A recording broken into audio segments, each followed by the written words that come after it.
A bombshell Vanity Fair interview by White House Chief of Staff Susie Wiles has sent shockwaves through the Capitol, triggering fierce political fallout after she described President Donald Trump as having an alcoholic's personality. I've never seen Susie Wiles say something to the president and then go and counteract him or subvert his will behind the scenes. And labeled Vice President Vance a longtime conspiracy theorist. But Trump has moved swiftly to defend his chief of staff, backing Wiles publicly as the controversy explodes. And Susie Wiles, we have our disagreements. We agree on much more than we disagree, but I've never seen her be disloyal to the President of the United States, and that makes her the best White House Chief of Staff that I think the President could ask for. Jolting allies and critics alike, and pushing the West Wing into full damage control mode. This is, unfortunately, another example of disingenuous reporting. In fact, Vance also backed Wiles and said, because Susie is who she is in the president's presence, she's the same exact person when the president isn't around.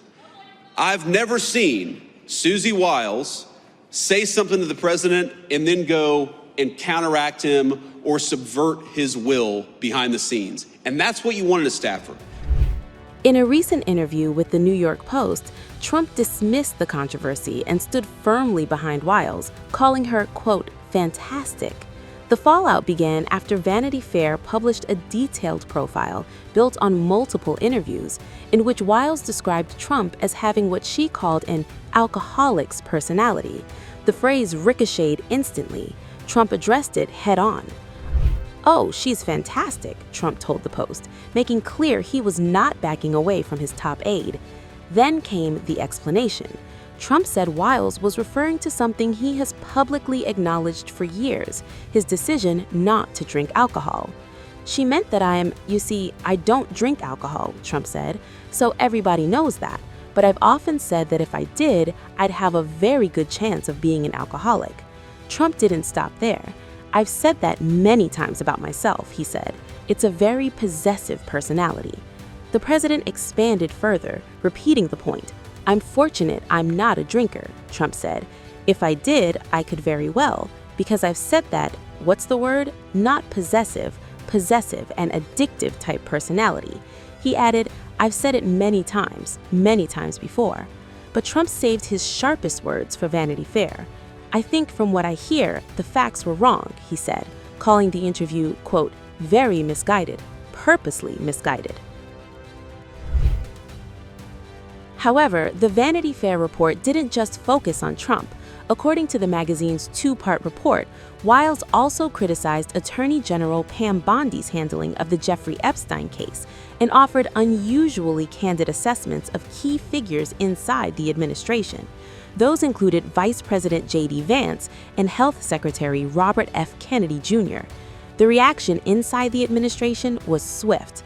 Wiles herself, along with multiple cabinet members, pushed back strongly against the Vanity Fair portrayal. Vice President Vance publicly defended Wiles, acknowledging he has had disagreements with her, but saying he agrees with her on most issues. Now, look, I do want to say something about Susie, though, because, again, having not read this article, Susie is a person I've come to know very, very well. And, you know, a lot of you probably ask yourself, what is it like behind the scenes? What's going on actually behind the scenes of the Trump administration? And I'll tell you, the president is exactly in private who he is in public. Like, I'll tell you a little story. Maybe a week or so ago, I walk into the Oval Office and Marco and I are sitting there talking with the president about something. He says, "Stop." And he looks at our shoes and says, "You guys have terrible shoes." So he goes and gets a shoe catalog. Now remember, this is the Christmas season, so the president's got some holiday cheer. He goes and gets a shoe catalog and gets his favorite shoes and orders like 4 pairs of shoes for me and 4 pairs of shoes for Marco, because he's like, we need our vice president or secretary of state to look their very best. And, then we went back to talking about whatever major, international issue we were talking about. Again, he is exactly in private who he is in public. That's not true of most people in Washington, D.C. It's not. And I've seen so many people who will say one thing to the president's face, Democrats and Republicans, and then will do the exact opposite behind the scenes. You know why I really, you know what they are, and you know why I really love Susie Wiles? Because Susie is who she is in the president's presence. She's the same exact person when the president isn't around. I've never seen Susie Wiles say something to the president and then go and counteract him or subvert his will behind the scenes. And that's what you want in a staffer. Because as much as I love Susie, the American people didn't elect any staffer. They elected the President of the United States. And what you want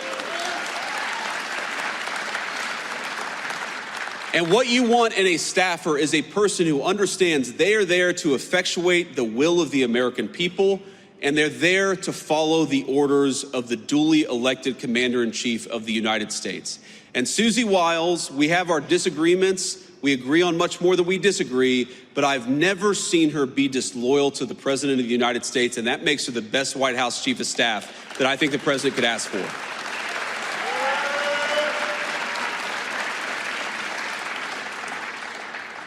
And the last thing I'll say is if any of us have learned a lesson from that Vanity Fair article, I hope that the lesson is we should be giving fewer interviews to mainstream media outlets.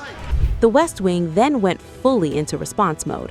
White House Press Secretary Karoline Leavitt also issued a defense of Wiles, as the Vanity Fair profile sent shockwaves through Washington and triggered internal damage control. As for the Vanity Fair article, Michael, I'll take your question directly. This is, unfortunately, another example of disingenuous reporting, where you have a reporter who took the Chief of Staff's words wildly out of context, did not include the context those conversations were had within.